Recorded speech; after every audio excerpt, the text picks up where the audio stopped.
Alright, before I start, I must apologize. I'm sick. I've been eating cough drops. I may be coughing. I'm sorry. Alright.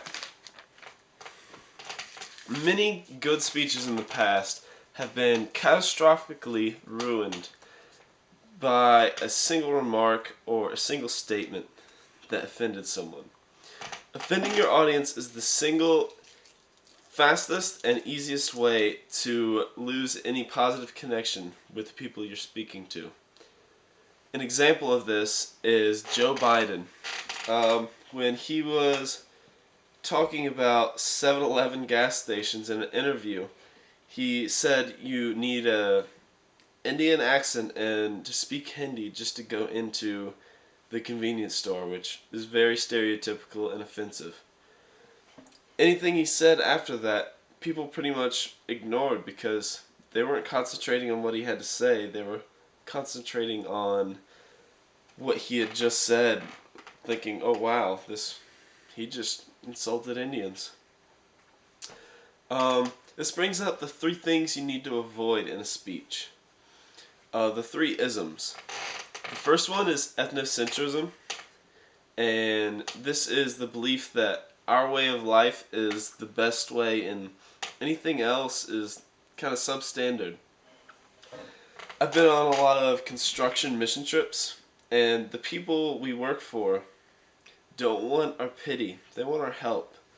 Um, they they really don't like it when we show pity to them just because their way of life is different from ours. Just because it's different doesn't mean they're not happy. Another big one is sexism.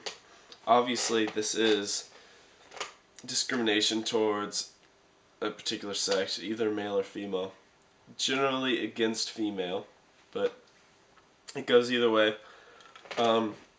Stuff like remarks to women belonging in the kitchen, anything like that. Typically, you want to avoid. You don't want any feminists coming after you after your speech. The last one, and probably the biggest one, is racism. Racist comments today are probably the single most offensive thing you can say in public.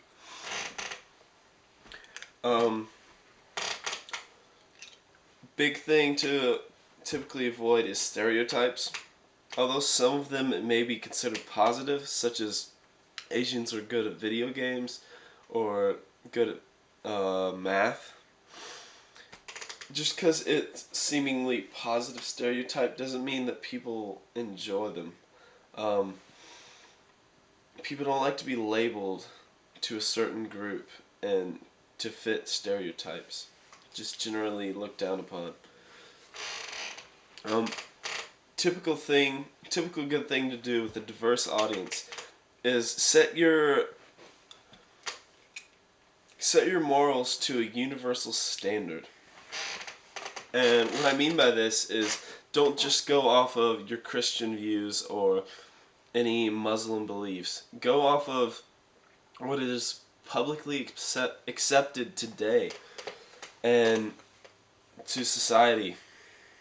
And if you avoid the three isms and stereotypes and set your morals to universal values, you should be able to maintain a good connection with your audience and maintain a good speech.